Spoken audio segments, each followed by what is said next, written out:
and yet there's a lot of it about a lot of joy, a lot of tinsel, a lot of build up to Christmas. The Advent season officially underway, of course, and we got the drop on it early this year, with the first Sunday in Advent being actually the first day of December.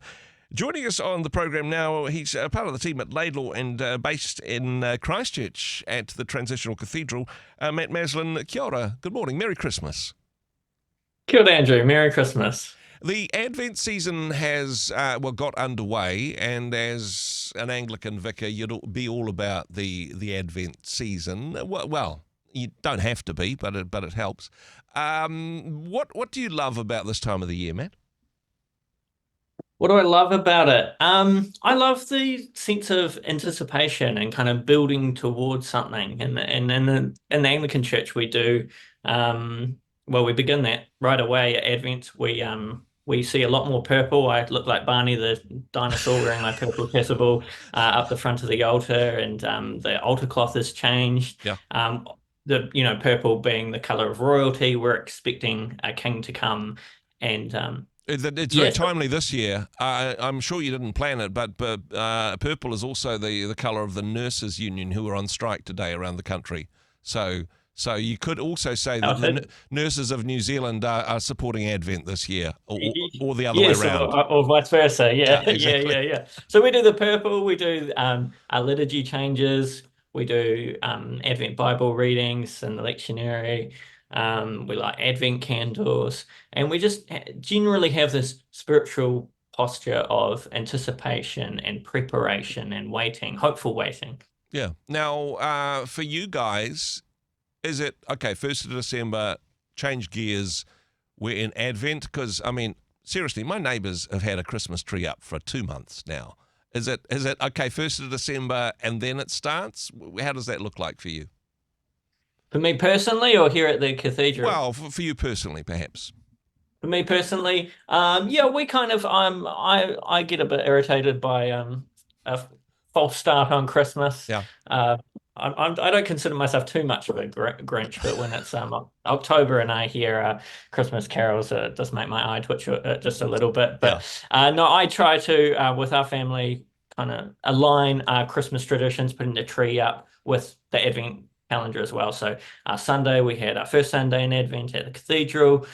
We did all that fun stuff. We blessed the big Christmas tree inside the transitional cathedral. Mm-hmm. Then went home with the kids and we put the tree up and did the decorations. We've got quite young kids, so we can only get so far in kind of theologically translating some of the stuff. But yeah, I like to kind of line the two up. Yeah. No, it's a very good thing, and it is a fun thing to do. It's it's chaotic, but involving children in a Christmas tradition.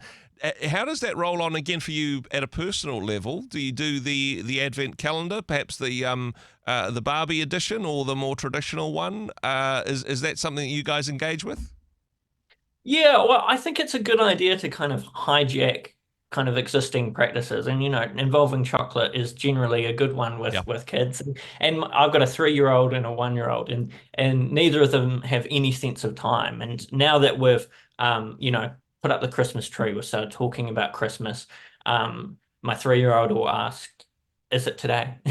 Or is Christmas tomorrow? There's a sense of, I know it's going to happen soon, but I don't know when it's going to happen. And so I think things like an Advent calendar where you have a piece of chocolate, that's great. That's all kind of almost a foretaste of what's to come, the big feast, the big celebration, the mass of Christmas. But I think there's ways of kind of wrapping Christian practices around that, and maybe doing a scripture reading as you do that, or maybe integrating prayer, or lighting an Advent candle. You can get kind of single Advent candles that burn down slowly throughout the Advent season. And I think these are really good ways of not being so standoffish towards some of our cultural practices, but kind of reorientating them towards Christ and what Christmas is about. It's not just 3-year-olds, of course, that are perhaps anxious and impatient in the countdown towards Christmas. And it is a very countercultural thing to be saying, hey, we're going to do this thing, but we're not doing it yet. We're just going to park our need for gratification and our need for more. We've just survived Black Friday sales, and it's straight into Christmas in terms of the hustle and bustle and hurry.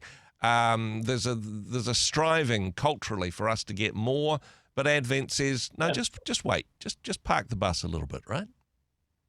Absolutely, yeah. And I think the theologian Walter Brueggemann, he's really good on this. He says, Advent more than any other season of the church year is the most powerful contradiction of the socio-economic practices of our contemporary society. So he talks about, these are his words, about the consumer orgy of Christmas that promises and imagines that we can have everything right now. Yeah.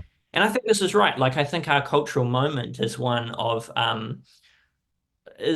where we've lost a kind of sense of anticipation for anything, really. Everything has become instant. And a good example of this, I think, is with music. I remember when I was in high school and I wanted to listen to a song, maybe a new Weezer or Jimmy Eat World song comes out.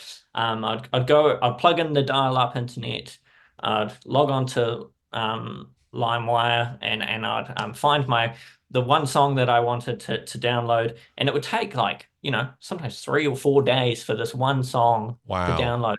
And you're getting really excited, and then when it's finally there, you listen to it and you thrash it and you thrash it. And I contrast that to how I listen to music now, right? Which is I'll listen to the first 3 seconds of a song on Spotify and be like, no, no, no, and just kind of there's this instant gratification, this access to things immediately that we didn't used to have, even in my own lifetime. And so cultural theorists have talked about this as being like the flattening of culture, or some talk about it as dopamine culture. Yep. And it's really impacted so many different facets of cultural life. So like viewing images or art that's gone from the gallery to scrolling on our phones, and films have gone from the cinema to YouTube reels. News has gone from the newspaper to clickbait. Communication, from writing letters to friends to sending them instant messages. Food has even become fast. Yep. Relationships has gone from courtship and dating to swiping on an app. Even like we've had the cricket down at the Hagley Oval the last few days. Long forms of sport, the good old classic Test cricket. Now we have T20.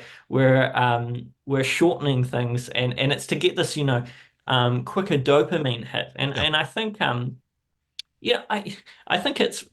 I think that makes a difference in our experience of the world and in our own lives, and it does something to us. It does. I wanted to pick up on what you're saying about downloading that Weezer track and it taking 3 days. Slightly older generation. For me, it was cycling down to the record store, having saved up enough of my paper run money to buy the latest single from The Clash. But because it took effort, because I had been waiting a long time for this, because I had to cycle down to the shops to get it, that song meant more to me, because there had been effort and anticipation, and I'd made a decision that I wasn't going to spend my money on other things so I could get this one thing. That had more value in my eyes, and I wore out the grooves in that particular record. I think the reverse is the same. If there's no cost, if there's no anticipation, if it's instant gratification, then the value decreases. Yeah, I think so too. And I think we've kind of lost a tolerance for waiting as well. If I watch a video on YouTube and those that circle of doom comes up where the video is still loading, I'll get irrationally annoyed for 10 seconds of having to wait. I was just so accustomed to not having to wait or anticipate something joyfully anymore. And so I think this is why Advent is so important, is it calls us to slow down and to anticipate and to kind of hopefully wait and prepare, and really to make space in our lives to encounter the incarnate Christ. It forces us to delay gratification. And I think if we do this, like you say, we'll get more out of Christmas. We'll be more receptive, and we'll be more present to the good news of God become human, and Emmanuel, God with us, if we embrace Advent wholeheartedly.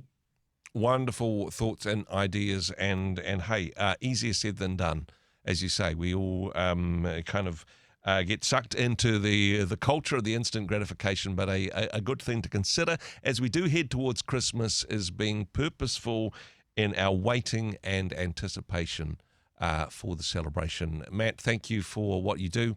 Blessings to you and yours this Christmas. Thanks for being on the program today. Bless you too, Andrew. Thank you so much.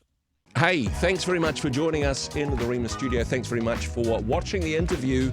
It's kind of nice to have an audience, actually. And if you did like what you watched, then do give us a like, do give us the thumbs up. And if you'd like to see more interviews like that one, or perhaps even better, subscribe, and those interviews will come